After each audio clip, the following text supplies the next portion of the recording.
ಡಿಂಪಿ,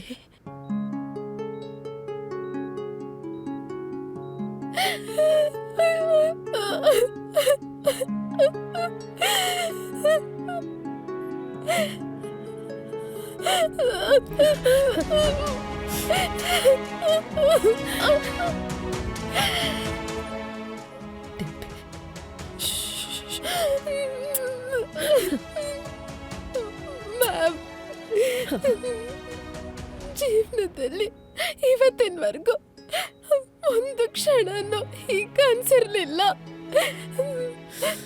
ಆದ್ರೆ ಈಗ ಅನಿಸ್ತಿದೆ. ಏನಂತ ಏನಂತ ಮಗಳೇ, ಏನಂತ?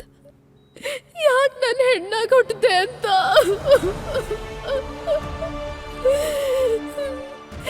ಯಾಕೆ ಹೆಣ್ಣಾದೆ ನಾನು?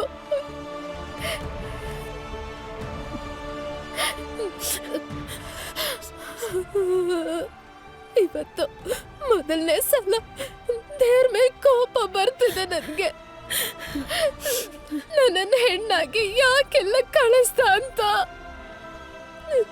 ನಾನು ಯಾಕೆ ಹೆಣ್ಣಾದೆ?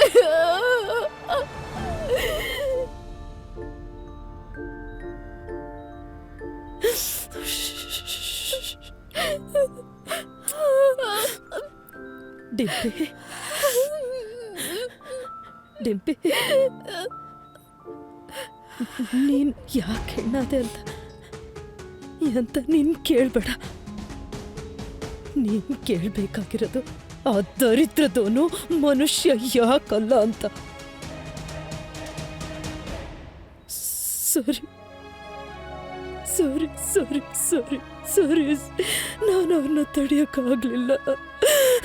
ಅನುಜ್ ಮತ್ತೆ ನಾನು ಏನು ಮಾಡೋಕ್ಕಾಗಲಿಲ್ಲ. ಸಾರಿ ಸಾರಿ ಸಾರಿ ಸಾರಿ ಮಗಳೇ, ಅವ್ರನ್ನ ತಡೆಯೋಕ್ಕಾಗಲಿಲ್ಲ, ಅವ್ರನ್ನ ತಡೆಯೋಕ್ಕಾಗಲಿಲ್ಲ. ಇಲ್ಲ, ಇದ್ರಲ್ಲಿ ನಿಮ್ ತಪ್ಪಿಲ್ಲ.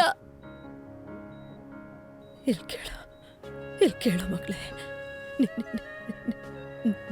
ನೀನೀಗ ಧೈರ್ಯ ತಗೋಬೇಕು. ನಾನು ನಿನ್ನ ಜೊತೆ ಇದ್ದೀನಿ. ಅನುಜ್ ಹಾಗೂ ನಾನು ಇಬ್ರು ನಿನ್ನ ಜೊತೆಗಿದ್ದೀವಿ. ನನಗೆ ಗೊತ್ತಿದೆ ಏನೇ ಹೇಳಿದ್ರು ನಿನ್ನ ನೋವು ಕಡಿಮೆ ಆಗಲ್ಲ ಅಂತ. ನಿನ್ನ ನೋವಲ್ಲಿ ಯಾರು ಭಾಗಿಯಾಗಕ್ಕಾಗಲ್ಲ. ಆದ್ರೂ ನೀನು ಇಷ್ಟು ನೆನಪಲ್ಲಿಟ್ಕೊ ಮಗಳೇ, ನಾವಿದ್ದೀವಿ.